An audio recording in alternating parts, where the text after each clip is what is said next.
Sasa mkurugenzi, narudia kusema hapa nimeona uzembe mkubwa umefanya kwa kuchukua maamuzi kwa wakati na kufanya mambo bila uhakika. Nataka kama ungekuwa cross check, kila mmoja angekuwa amefanya cross check ya uhakika. Haya maamuzi ya kuchukua mawe kutoka Dar es Salaam, maamuzi ya kusema hapa au hayapo, ingekuwa tayari imeshajulikana mapema sana.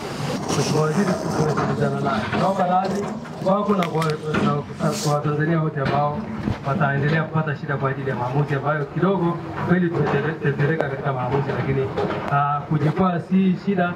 Tunaamka tunasogea mbele kwa maana ya kuhakikisha kwamba basi haya tunayoahidi sasa hivi ndani ya huo muda ambao tumesema tunaweza kufanikiwa. Kwa hivyo wako watu wamerelax, wamepumzika. Nitawaamsha, waambie wajiandae wote, na nitafanya kazi hiyo usiku huu wa leo. Kesho asubuhi watakapokuwa wanaingia ofisini watakuta tayari wanaambiwa wakapumzike vizuri. Ili jambo nimewakuta TANROADS mkoa wa Lindi wanalifanya, tena wanalifanya peke yao. Na kupongezeni sana TANROADS mkoa wa Lindi. Lakini hili ni tatizo kubwa, na hii ni barabara ya taifa. Mkurugenzi, ilipaswa timu kutoka makao makuu toka jana usiku ilipopatikana taarifa hii, wote wangehamia watu hapa ili kuja kuunga mkono nguvu na jitihada za mkoa kwenye kutafuta suluhu. Waacha mkoa wafanye na waamue peke yao bila ya kushauriana na timu zingine kubwa zaidi kwa jambo kubwa la namna hii. Ndio maana mpaka sasa hivi hatujaweza kuifungua. Tulikuwa na uwezo wa kufungua, na kwa sababu hili tatizo si jipya, limetokea jana tu, mwaka jana tu. Kwa hivyo mwaka huu watu tayari tulikuwa na elimu ya jambo la namna hii. Mwaka jana ilikuwa ni lazima tuchukue muda mrefu kwa sababu ni kitu kipya. Lakini mwaka huu hatukupaswa kuchukua muda mrefu kwa sababu ni jambo ambalo tayari tunalifahamu vizuri. Narudia kusema tena, mnapewa pole wananchi wote mliopata tatizo hili. Na niseme pia, barabara hii ya kusini imeharibika sana. Sasa tunaingia katika msimu wa bajeti.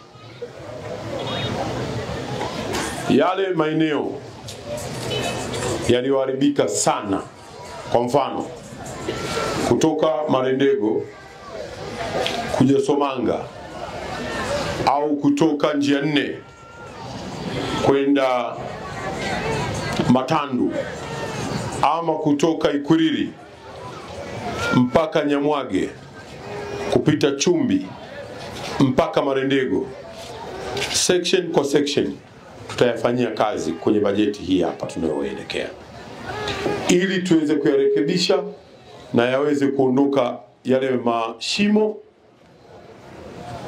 na watu waweze kupitisha mizigo kwa urahisi zaidi. Ni hivi leo tu imenisikitisha sana kuona kwamba imeshindwa kufanya vile inavyopaswa kufanya. Kila mmoja amekwenda kuwa boss. Mimi nina hakika ingalikuwa wamefanya vile ambavyo weledi wao ulivyo, saa hizi magari madogo madogo yangelikuwa yanapita pale.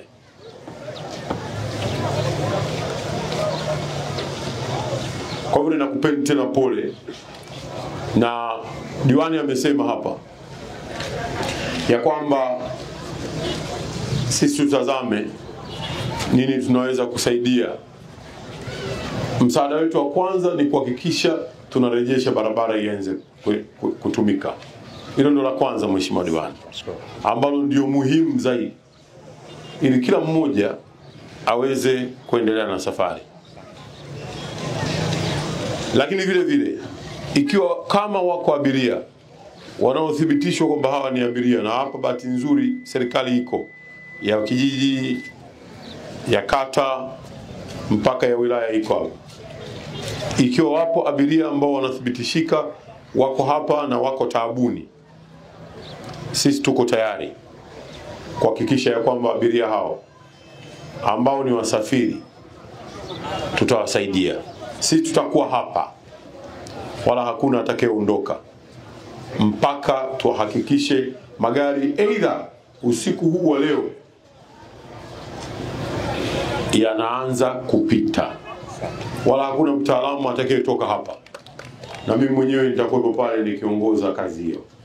Tulipatwa na janga katika daraja letu ambalo liko hapa Somanga, daraja ambalo linajulikana la Somanga Mtama, lenye ukubwa wa kilomita 60. Baada ya masaa machache kutokea muda wa saa 10 yalikuwa yanatokea maji pande ya magharibi. Maji yalikuja kwa kasi kubwa na kuweza kuondoa miundombinu ambayo iliwekwa katika road lele. Wakati wakandarasi wako pale, vifaa vyao viko pale, mitambo iko pale, nami nilikuwepo pale. Tulianza kuhangaika kuondoa mitambo mpaka kufikia hatua ya kuweka sawa. Lakini Mheshimiwa Waziri, mainjinia wako, wakandarasi wako, tulikuwa site sote pale. Lakini hile ni kudura Mwenyezi Mungu, sisi tumeshindwa kuizuia. Kuja kwako wewe kama waziri, nadhani tutaanza kushirikiana kwa pamoja kuweza kutondolea ile hadha. Kama unavyoona, kuna wasafiri wengi, kina mama, kina baba, watoto wanapata hadha kubwa sana. Ujio wako Mheshimiwa Waziri utatugea muhono wa kufanya. Usisahau kusubscribe, like na kucomment.